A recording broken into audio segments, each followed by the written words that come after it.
اللہم صلی علی محمد وعلی آل سیدنا مولانا محمد وبارک وسلم لبیک لا شریک لک لبیک ان الحمد والنعمت لک والملک لا شریک لک۔ سامعین کرام السلام علیکم۔ اس تکبیر کا پڑھنے کا مقصد یہ ہے کہ حضور پر نور سرکار وارث عالم نواز جب حج کے لیے گئے تو ان کا جہاز بیچ پانی میں رک گیا تھا۔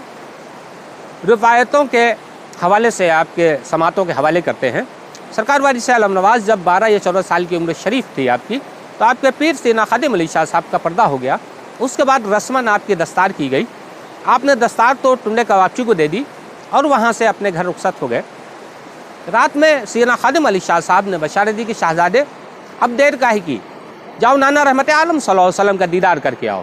بس آپ نے اپنا جو ہے زیادہ سفر جو بھی تھوڑا بہت تھا کپڑے وغیرہ لیے اور احرام جو وہاں ضرورت پڑتی ہے اس کو لے کر کے سیدھے جو ہے اجمیر پہنچے۔ خواجہ صاحب میں سلامی پیش کی اور سلام کرنے کے بعد آپ جب وہاں پہنچے ہیں تو آپ کے پائے ناز مبارک میں نالین پاک تھی، تو آپ جو ہے اندر تشریف لے گئے نالین پاک کے ساتھ۔ تو خادموں نے کہا کہ شہزادے یہ کیا کر رہی ہیں، دربار خواجہ ہے، یہاں ادب کا لحاظ رکھے۔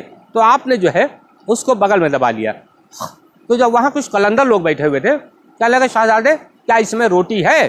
تو آپ نے وہ نالین اپنی اچھال دی اس طرح سے اور کہا روٹی ہے تو بانٹ لو، روٹی ہے تو بانٹ لو۔ پھر آپ نے کبھی دوبارہ زندگی میں اپنے پائے ناز مبارک میں نالین نہیں ڈالی۔ یہاں سے آپ ہوتے ہوئے سیدھے پہنچے بمبئی۔ بمبئی میں جہاز پر سوار ہوئے، تو جہاز پر سوار ہوئے تو اس وقت آپ کی کیفیت یہ تھی کہ کم سے کم 3 روزوں پر افطار کرتے تھے آپ۔ ابھی عمر شریف آپ دیکھیے 12 یا 14 سال کی ہے، آپ تقوی اور طہارت اور روزہ نماز کے اس قدر پابند تھے کہ اس وقت آپ جو ہے 3 روزے کم سے کم 3 روزوں کے بعد آپ افطار اور سحری تناول فرماتے تھے۔ آپ جہاز میں پہنچے، جہاز جب پہنچے تو آپ نے ایک گوشہ نشینی کے لیے سب سے نیچے کا جو جہاز کا حصہ ہوتا ہے وہاں چلے گئے۔ بس چلتے چلتے جہاز ایک دم پانی میں رک گیا۔ تو پانی میں جب رک گیا تو کپتان سے لوگوں نے دریافت کیا، بھائی کیا بات ہے، جہاز پانی میں چلتے چلتے کیوں رک گیا؟ کہا کوئی خرابی بھی نہیں ہے، انجن آئل اور ساری چیزیں ایک دم پرفیکٹ ہیں، لیکن سمجھ میں نہیں آ رہا ہے کہ اس میں خرابی کیا ہے اور یہ رکا کیوں۔ بس رات میں اسی جہاز میں ایک بہت بڑا تاجر ہندوستان کا ضیاء الدین وہ سفر کر رہا تھا۔ وہ اپنے تقوی طہارت میں بھی یکتا تھا اور غریب پروری بھی خوب کرتا تھا۔ آقا رحمت عالم صلی اللہ علیہ وسلم کا اس کو رات میں دیدار ہوا اور فرمایا ضیاء الدین تم تو کھانا کھا لیتے ہو، کیا پڑوسیوں کی بھی خبر رکھتے ہو؟ وہ ایک دم چونک کے اٹھا۔ صبح اٹھا تو اس نے جہاز سے کپتان سے کہا کہ میں جتنے بھی مسافر ہیں سب کی دعوت کرنا چاہتا ہوں۔ تو کہا بھائی ٹھیک ہے، اب بہتر ہے، حج کے سب مسافر ہیں، کر دیجئے۔ انہوں نے سب کر دیا۔ کرنے کے بعد دونوں وقت کا کھانا کھایا۔ پھر رات میں جب وہ سویا تو پھر رات میں آ کر رحمت کل سرور کون و مکان کی زیارت ہوئی۔ پھر وہ آپ بہت برہم ہوئے کہ ضیاء الدین خود تو کھانا کھا رہا ہے، میرا شہزادہ بھوکا سو رہا ہے، تجھے شرم نہیں آتی؟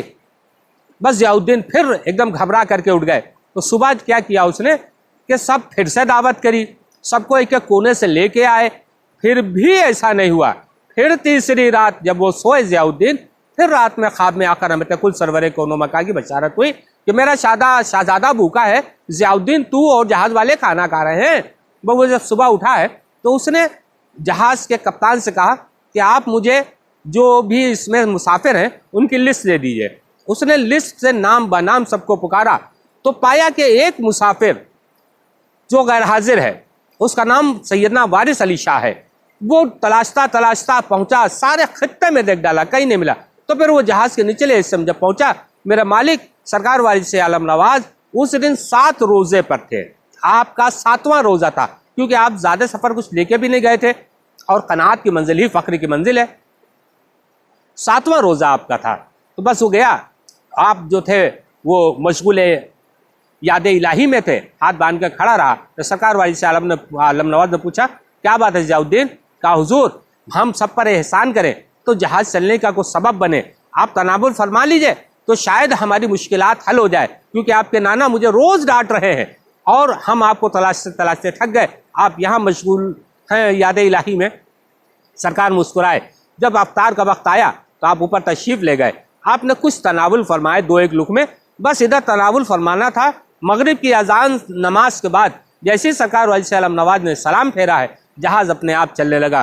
یہ ہے میرے وارث عالم نواز کی جلوہ گری اور یہ ہے ان کے معاملات۔ وارثیوں کو چاہیے کہ اپنے پیر پر شائدہ رہیں، کیونکہ پیر پرستی ہی حق پرستی ہے۔ اب دنیا بھر کے فضول باتوں میں اگر ہم پڑ گئے تو پیر پرستی نہیں ہو سکتی۔ سرکار بھائی سے پاک نکال سنا جھوٹ بولتے ہو، مرید ہونے کے بعد نہیں بولنا منع ہے۔ اگر کوئی گندا کام کرتے ہو تو مرید ہونے کے بعد نہیں بولنا ہے۔ مرید کا مطلب ہی یہی ہے کہ ہم نے کسی کے ہاتھ پر اپنے آپ کو بیچ دیا، اس سے سودا کر دیا، تو ہمارا آپ کا کیا رہا؟ یہی وارث عالم نواز کی تعلیم ہے۔ السلام علیکم۔